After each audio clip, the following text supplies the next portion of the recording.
Hey everybody, and welcome to Criterion Connection. I'm Joe. And I'm Scott. I'm back. Yep, and we're here because we're going to be doing Fast Times at Ridgemont High, which comes out on Blu-ray next week. Right. And I love this movie. I'm spoiler alert. You can probably tell because if you've picked up on all the episodes I do, you know I already know this movie. I already like this movie.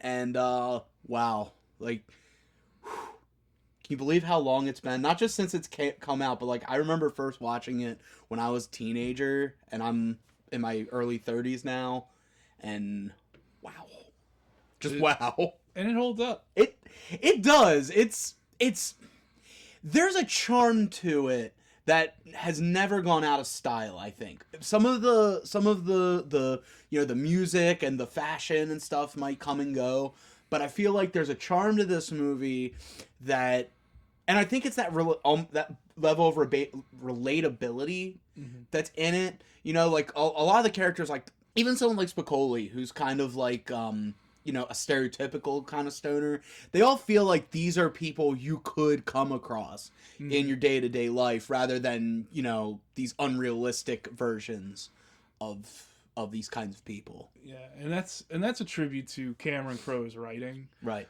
He wrote the book in '81, I believe. This movie came out in '83. So that has to be like as far as book to movie, that's got to be a pretty quick thing. I mean, Yeah. you don't see that a lot. That fast. And it's the same writer, which is something you don't see. You see it more now, but back then, somebody had to get their hands in on it. Right. But he was able to keep his vision pretty consistent from adaptation to adaptation.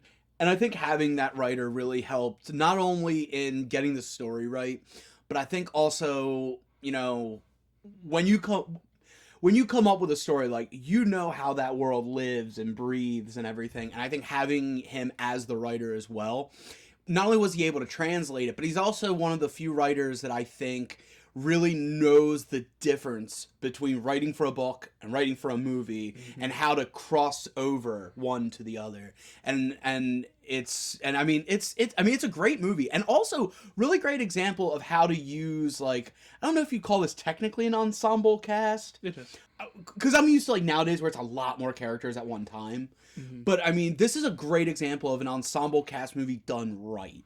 I mean, everybody's got their own little stories, to where by the end, maybe not the way you want them to, but they all tie together at the end. Everything comes full circle for everybody. And usually when you have an ensemble cast, I find not everybody's story, like, sometimes it'll leave you asking questions almost like they forgot about a character, but in this case they didn't really do that, especially at the end where you kind of get the text update of what everybody's doing. Also, fun fact, this is Nicolas Cage's film debut. Yep. A lot of people don't know that. Credited as Nick Coppola. Yes, he was not Nick Cage yet. Now, and that leads me to my next point. With Cameron Crowe, we were talking about his writing. He writes such a great script and such interesting and deep characters. You get a whole lot of great young Hollywood actors coming out. Nicolas Cage doesn't even get a speaking part. Absolutely. And look what happened to him. Yeah, you have Sean Penn as Spicoli. Right. Who probably never played a role like this ever again. Yeah. You've got Judge Reinhold, Phoebe Cates, Jennifer Jason Leigh. The list just goes on how everybody's just kind of perfect for the role. Oh my God. Who's the guy who plays Damone? I wish I could remember his name. But I can't. His name escapes me right now. But I mean, you talk about everyone else fitting their role perfectly. You could not have found a better person to play that role and to do it the way he did it. Because what's great about the Damone character is that 180. When like all through the movie, he's this like, like fast talking, like, hip kind of guy, like he's the one that other people go to. It's like, hey, you want concert? I'll get you concert tickets. You want to go do that? I'll get you that. Like, he's that kind of guy.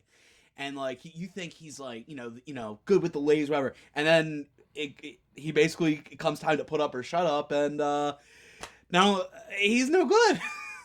Yeah, and then and it's also like he exudes this overconfidence throughout the whole movie, and then that situation happens with the hookup and what happens after, and it shows really kind of more of his true colors. Right. And not only that, but also you get that dynamic of the betrayal, because you have the betrayal of the friendship because of what he does.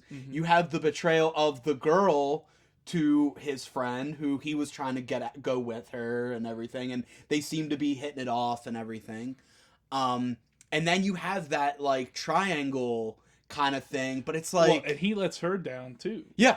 So it's all, for a movie like this to do something like that, I think is actually kind of unique. Not just for the time, but in general. You don't really see that kind of like intertwining. So, and that's just with one part of it. Then you've got the story with Spicoli and Mr. Hand. You've got Hamilton and the all the shit he's dealing with, like with his job and everything. Which can I just say my favorite line in the whole movie is when he's working at the restaurant and he gets that customer who's just a dick. And he's like, I believe it's something to the extent of, I believe your promise is 100% satisfaction guaranteed. Sir, if you don't stop, I'm going to kick 100% of your ass. I was like, that is so good. Yeah, and I really want to believe that was a Judge Reinhold ad lib. Because the way he does it is, because he's not a tough guy. Like, if you look at Judge Reinhold, he's not a tough guy. Like, I could probably kick Judge Reinhold's ass. Judge Reinhold, I don't want to kick your ass. I love you. But, like, when he does it, like, it's so good.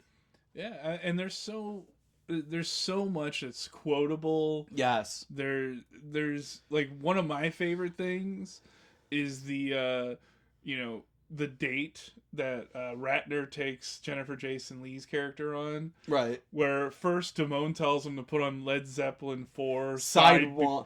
Yeah, side 1, which doesn't play. It's a completely different which I've always wondered.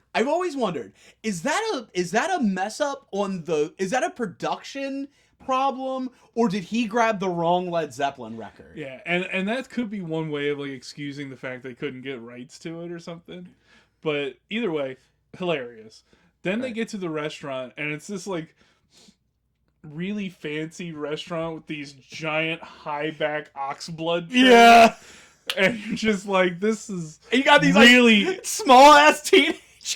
Yeah, and it just feels so awkward coming through the TV screen. Right. It's almost like you're there. It's almost like they became children, like not babies, but like toddlers because of how big it is. And it looks like, two young kids trying to act like adults. I know, right? Crazy. And it, kind of fits in with the theme. Yeah. And the fact that, he forgets his wallet. Right. It's such a great scene, and I think that's just such a great microcosm of the whole movie itself. Right. And I'll tell you, one aspect we have yet to really talk about, I just briefly mentioned it, is the story between Spicoli and Mr. Hand. You've got Spicoli, who's like a stoner. He doesn't hate school. He just doesn't really care. Like, it's not a lack of care out of malice or ill intent or ill will. It's just he just wants to have fun. He just wants to, good time. And Mr. Hand's very like serious, stern. Like, he's the kind of teacher who's like, very like, I don't want to say by the books because he's not a cop, but he's very stern, very serious. He kind of teacher. He wants you to learn for your benefit. Right. Like that's how he feels. He's like, this is for your benefit. Listen to me. And don't waste my time. Yeah. Which is kind of funny because you have someone like Spicoli who, he could just stay home, but like he doesn't, because deep down inside, even though he says stuff like that, he wants to reach him more than he does the other students, because he doesn't. Because at the end of the day, he cares. He cares about his students. And just the dynamic between them. Because, like, sometimes they have understandings and sometimes they don't. And sometimes, like, Spicoli will really do something that will, like, get Mr. Hands, get him upset. But then he always has that, like when he orders the pizza. He orders the pizza and the guy delivers it. And he's upset because Spicoli's like wasting his time with that. And of course I believe that's where we get the whole the great line of, Mr. Hand, I've been thinking, if I'm here and you're here, doesn't that make this our time? Which I have actually used that on teachers many a time, and let me tell you, it never works. But you didn't learn from the movie. No, I didn't. but Mr. Hand, in his quickness, decides, you know what? You're right. This is our time. And you know what? Since this is our time, this is our pizza, and so he decides to share the pizza that Spicoli brought with the entire class, and Spicoli does not get any pizza. Yeah. And I like that sort of stuff. How it's not just like beat you over the head kind of stuff. It's like he shows his cleverness as a teacher with it, rather than just trying to be like, if you don't get your act together. Yeah, and there's the point where he goes to Spicoli's house on his own time. Right. And it's like, if you don't pass, like you're not going to graduate. And he's like really working with him to try and get him to pass and enjoy his life. And through that tutoring, he realizes, this guy does not have my, does not have a problem with me. If anything, he has my best interest at heart, because he made it a point to come to my house to make sure that I pass and learn. And I think a character like Spicoli, maybe that at its heart, that's what they need. Maybe that's why that's probably why he doesn't care, because he never felt like he mattered. He probably just always felt like he was just another cog in the machine that, has to be there. It's kind of like how sometimes we we take the love of our parents for granted, because, most of us, if we're lucky, we have our parents in our lives, we love them, and we kind of take it for granted because we kind of feel like, oh, well, you're my mom or you're my dad, so you have to love me. And then, you realize as time goes on, that's not true. That's not always the case, and you're lucky if they do. But you need those realizations. You need moments that come along that make you realize that the love or the respect is not only real, but it's genuine. It's genuine, like, respect. It's not, there's no ulterior motives. There's no, I want you to pass because it's just, I want you to pass. I want you to do better because I believe in you. Yeah.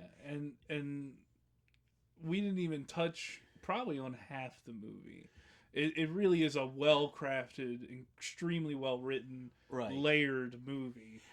And I'm going to bring it up.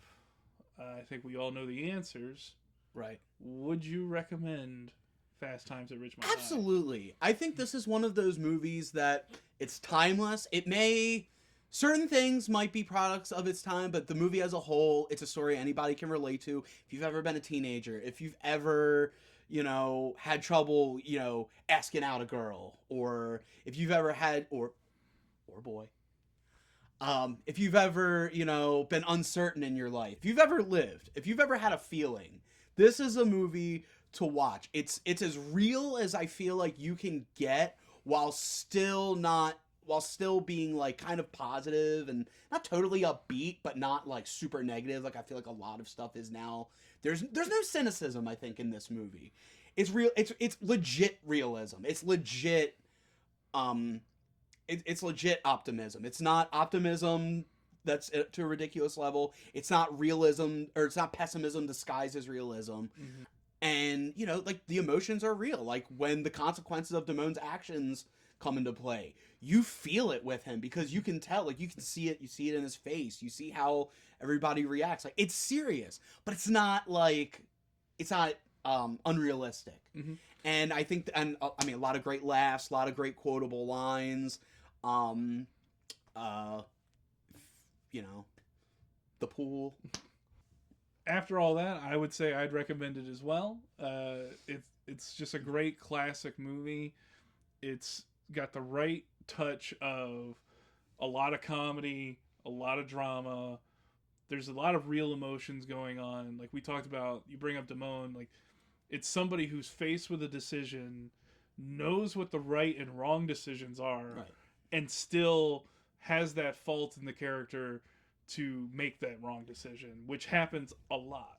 Right. in real life. And I feel like he's like low key the star of this movie because Yeah. he goes through the most change of anybody. Yeah. So I think it's a great movie. I think it's classic writing. Like if this screenplay needs to be studied, you get the right actors, the right director, right writer, and you get all these great performances. Yeah. It really is a great film.